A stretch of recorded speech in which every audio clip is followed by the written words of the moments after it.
Olá moçada, tudo bem? Eu sou o professor Sérgio Campos, sou professor de redação e de língua portuguesa aqui do Évora Vestibulares e hoje eu vou trazer para vocês a resolução da parte de português, interpretação e gramática do último vestibular da UFGD ocorrido em fevereiro de 2021. Então, vamos entender um pouco de como funciona essa lógica da prova de português da UFGD. Em primeiro lugar, comentando com você, a GD tecnicamente são 60 questões e bem no padrão de UFMS e UEMS. 4 áreas, né? Linguagem, escola de suas tecnologias, ciências humanas e suas tecnologias, matemática e ciência da natureza.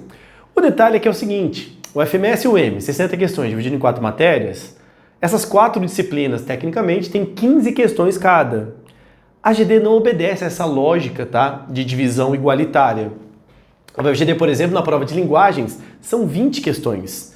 E por que são 20 questões? 5 de língua estrangeira, e ela valoriza mais a questão das obras literárias que ela cobra. Então, por esse motivo, quantitativamente, o que mais tem nas provas da UFGD são questões envolvidas com linguagens. 14 questões ligadas às ciências humanas, história, geografia, filosofia e sociologia.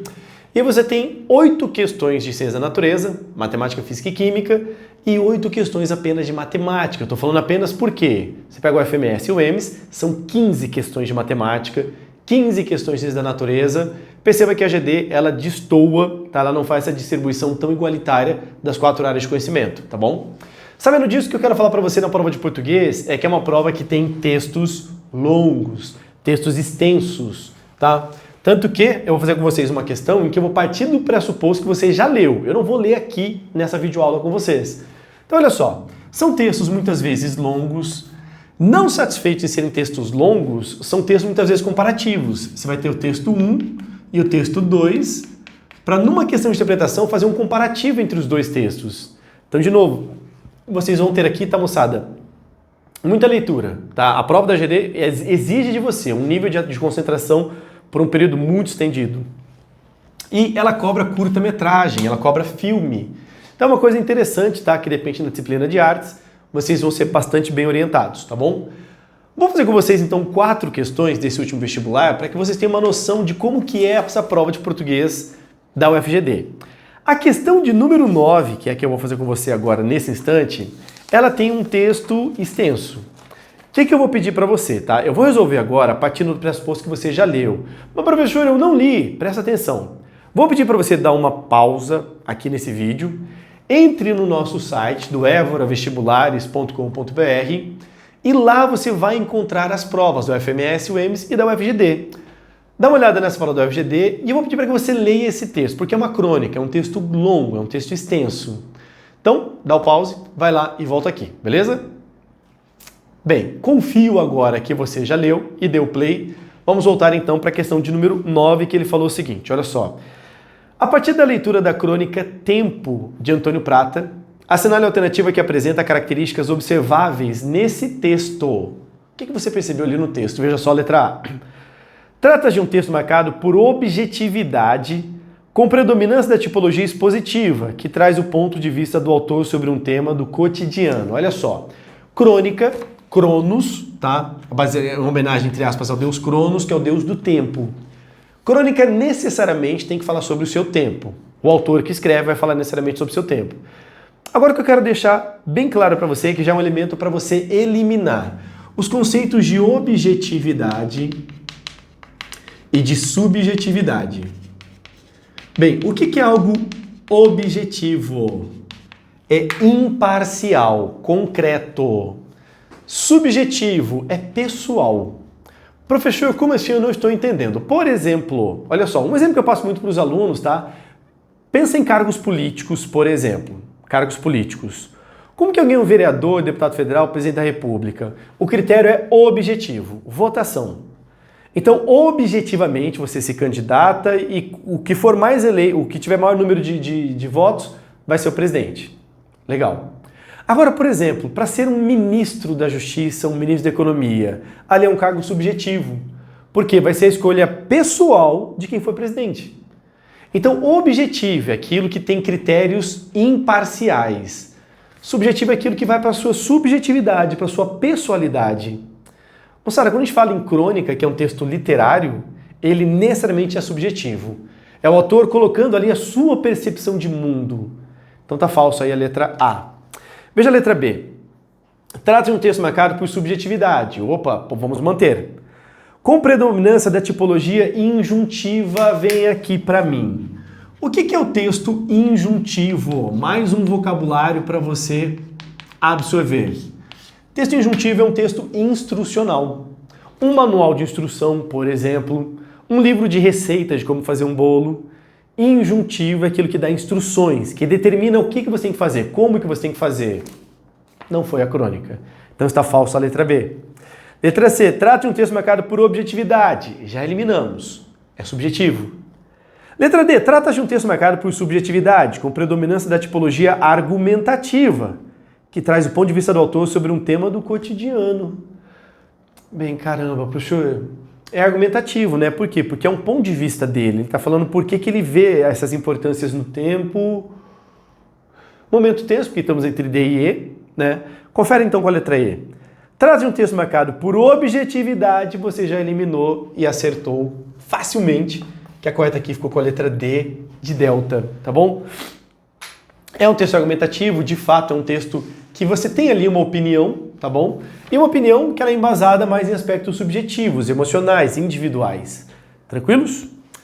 Quero fazer com você agora a questão de número 10, que ela teve de alguma maneira uma pegada similar ao do Enem, em que sentido? Como que é uma questão de linguagens para o Enem, que eu sempre falo para os meus alunos? No Enem, via de regra, o enunciado tem uma importância muito grande, muito grande, por quê? Porque ele vai te dar uma pista. Ele basicamente, tá? Ele entrega para você uma linha de raciocínio. Isso não acontece, por exemplo, em UFMS e UEMS. Não. As perguntas ali são secas, são brutas, tá? É a pergunta objetivamente e pronto. Já no Enem, você tem uma contextualização que dirige o seu raciocínio. E a UFGD algumas vezes faz isso. Olha que interessante a questão de número 10. Acompanhe comigo ali o seguinte. Olha só, tem um primeiro texto e um segundo texto. Texto 1. É pertinente abranger outras categorias eminentemente textuais, como, por exemplo, a anáfora e catáfora, dois conceitos linguísticos. Na sequência de um texto, podemos reativar uma referência anteriormente ativada, um rei e o rei.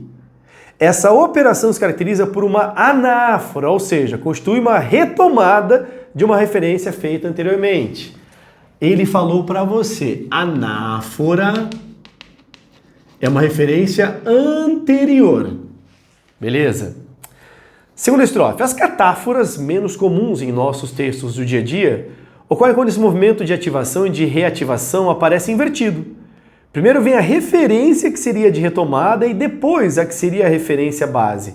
Por exemplo, ele, hífen, o rei, travessão na verdade, o rei. Então, anáfora você fazer menção ao que foi dito anteriormente. Catáfora, você fazer uma projeção daquilo que vai ser mencionado. O texto explicou isso para você. Agora, olha só que legal. Quanto à coesão textual, analise a ocorrência, nos dois enunciados a seguir, de presença ou ausência das categorias anáfora e catáfora. Olha o texto 1.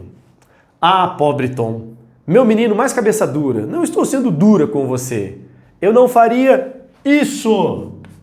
Eu não faria isso. Isso o quê? De ser dura com você. Isso foi falado anteriormente. Aqui é um exemplo interessante de anáfora. Olha o segundo texto. Já sei, vamos fazer assim. Ninguém conta nada para eles. Vamos fazer assim. Assim o quê? Ninguém conta nada para eles. Fez uma projeção. Foi uma catáfora. Olha só. Sobre os enunciados de análise, assinale a alternativa correta. Olha a letra A. A ausência das categorias anáfora e catáfora no enunciado 1. Mentira, no enunciado 1 tinha anáfora. Falso. B. A presença de categoria catáfora no enunciado 1. Falso. Foi anáfora. Letra C. A ausência das categorias anáfora e catáfora no enunciado 1.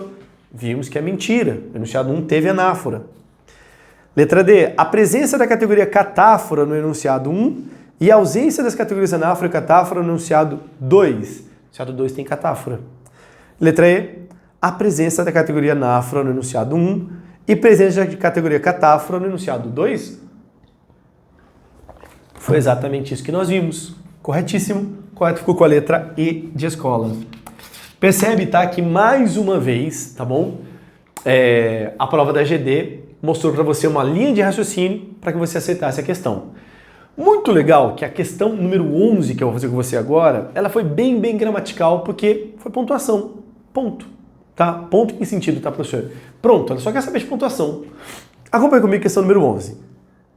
Assinale a alternativa cujo texto está corretamente pontuado. Aqui você teve uma questão diferente da anterior, que te deu uma pista, aqui foi seca, quanto à pontuação. Vamos lá, letra A.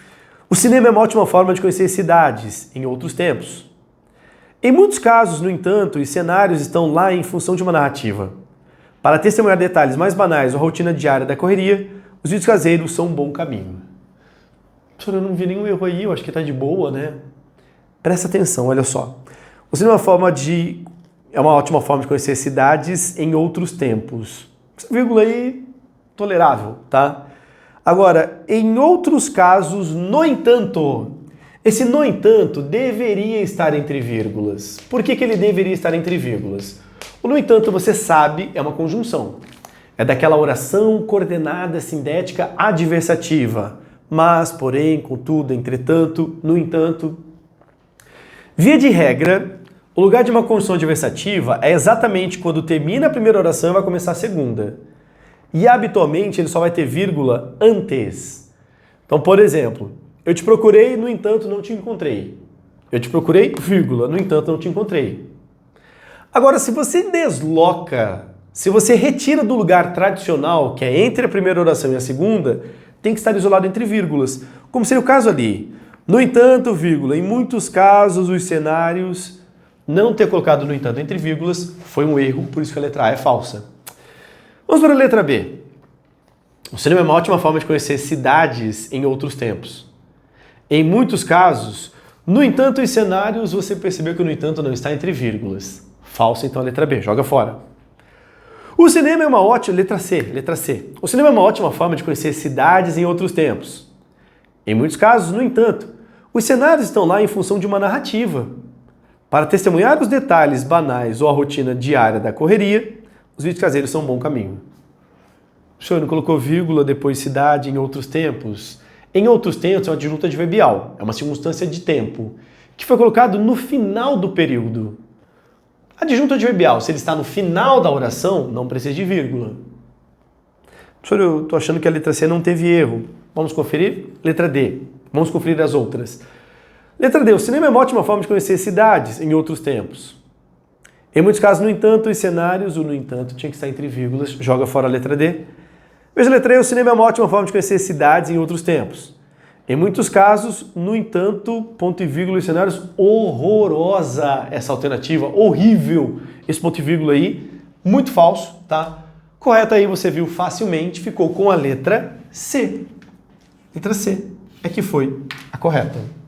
Beleza? E a última questão, tá, moçada, foi a mais difícil, no sentido de que, assim, eu me recordo de muitos alunos me procurarem para entrar com recurso porque a questão estava errada. E a questão não estava errada, o gabarito oficial estava correto. E é muito curioso, tá, queridos, quando muitos alunos erram uma questão para chamar atenção, de repente, sobre a falta de percepção naquela disciplina, naquela matéria. A questão número 12 cobrou uma disciplina chamada Gêneros Textuais, que é muito comum no Enem. Veja ali, olha só, 12. Tinha um pequeno texto, né? O avanço tecnológico provocou alterações nos meios de comunicação e também na linguagem, o que deu origem aos gêneros digitais. Tal avanço trouxe diversas novidades, não apenas para os meios de comunicação, mas também para a linguagem. A comunicação passou por diversas transformações graças ao advento da informática, e essas transformações estão mais próximas do que imaginamos. Os gêneros textuais são incontáveis e adaptáveis a diversas realidades e situações comunicacionais. Se fosse para destacar para você o que é gênero textual, basicamente é isso, tá? Aí, de novo, os gêneros textuais são incontáveis e adaptáveis a diversas realidades e situações comunicacionais. Eles também podem ser definidos graças a um conjunto de elementos fixos, embora sejam mais flexíveis do que os tipos textuais convencionais. A verdade é que a comunicação na internet acabou criando novos gêneros e alterando outros, comprovando que eles estão a serviço dos falantes e às necessidades de seu tempo. Se antes enviávamos cartas, hoje enviamos e-mail, que nada mais é do que uma adaptação virtual que dispensa o papel e a caneta. Hoje utilizamos as redes sociais para deixar um recado para os nossos amigos. Contudo, é importante observar que, embora os meios tenham sido modernizados, a estrutura da comunicação e a forma com a qual nos expressamos continuam seguindo parâmetros que estabelecem uma relação dialógica com formas textuais pré-existentes. Embora o número de gêneros seja variado, muitos deles possuem certa similaridade na escrita e na oralidade. Pode se exemplificar como gêneros digitais presentes no dia a dia, o e-mail, os blogs, os chats, os fóruns eletrônicos. Gênero textual é essa adaptabilidade de comunicação. Ele deu um exemplo do e-mail. Antigamente você mandava uma carta. Antigamente essa carta era um pombo correio.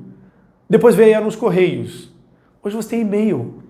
Ele basicamente substituiu essa mesma função, adaptando, obviamente, para uma questão tecnológica. Enfim, as adaptações tecnológicas, tá?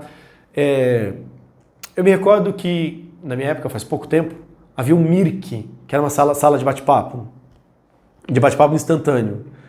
Do Mirk veio o ICQ, de repente vieram as salas de bate-papo da UOL, e aí veio o MSN. De repente você pegou essa época.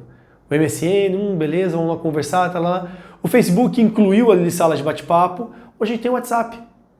Então assim, cada vez mais você vai tendo evoluções de meios de comunicação. Qual que é a finalidade? Eu quero conversar virtualmente, digitalmente com alguém. ICQ, Mirk, MSN, Facebook, WhatsApp. Então, de novo, tá? Nós temos as várias formas de comunicação adaptando tecnologicamente.